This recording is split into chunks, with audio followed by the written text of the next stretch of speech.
Le pétrole, le gaz naturel et le charbon sont des hydrocarbures, c'est-à-dire qu'ils sont composés de carbone et d'hydrogène. Ce sont des matières qui ont mis plusieurs centaines de millions d'années à se former dans le sous-sol de la Terre, surtout à partir d'algues et de micro-organismes. On les appelle énergies fossiles car elles sont issues de la fossilisation de matières organiques et elles sont extraites de roches situées dans les profondeurs terrestres. Leur particularité est qu'elles brûlent très bien. Ce sont d'excellents carburants. Elles ont aussi l'avantage de pouvoir être facilement stockées et transportées, ce qui en fait des sources d'énergie pratiques à utiliser. Les énergies fossiles sont utilisées massivement depuis à peine 200 ans. Pendant longtemps, ces sources étaient peu connues et on ne savait pas s'en servir. Parfois, on tombait sur un gisement par hasard en creusant un puits et on se servait alors du pétrole pour alimenter des lampes. En Europe, c'est la révolution industrielle qui donne aux hydrocarbures une place centrale dans l'économie. Le formidable développement des usines, des machines et des transports doit tout aux énergies fossiles. Pétrole, gaz naturel et charbon sont des matières premières qui se trouvent dans le sous-sol de la Terre. Pour les récupérer, il s'agit donc de creuser sous terre ou sous la mer d'ailleurs. Pour le pétrole, il faut aller creuser très profond dans le sol. On utilise alors deux méthodes. Le derrick pour creuser dans la terre et les plateformes pétrolières pour creuser la croûte terrestre sous l'eau. Lorsqu'il sort de terre, le pétrole brut est un liquide noir et visqueux qui ne peut être utilisé tel quel. Il doit être distillé dans une raffinerie. Il est chauffé jusqu'à ce que les différentes substances qui le composent se séparent les unes des autres. Les plus lourdes restent au fond de la cuve, tandis que les plus légères s'évaporent. Au fond de la cuve, on trouve les matières les plus denses qui seront transformées en bitume ou en fioul. Celles qui sont situées au-dessus sont transformées en carburant, c'est-à-dire le diesel, le kérosène ou l'essence.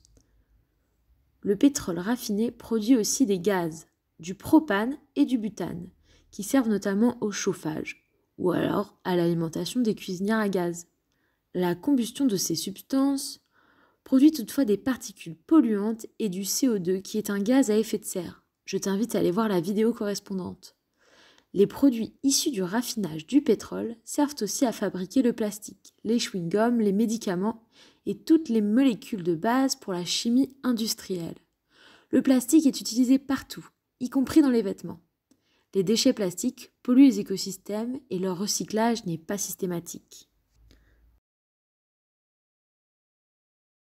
Le gaz naturel, lui, est principalement constitué de méthane. Le méthane, comme le CO2, est un gaz à effet de serre, mais il est 25 fois plus puissant que le CO2. C'est un gaz qui se dégage des organismes vivants lorsqu'ils se décomposent. On en parle dans la vidéo sur la biomasse. Mais comment se fait-il qu'on en trouve sous terre? Comme le pétrole et le charbon, le gaz naturel trouve son origine dans la décomposition d'animaux et de végétaux morts depuis des millions d'années. C'est dingue! Le gaz naturel n'a presque pas besoin d'être transformé. On peut l'utiliser quasiment tel quel pour produire du chauffage ou de l'électricité.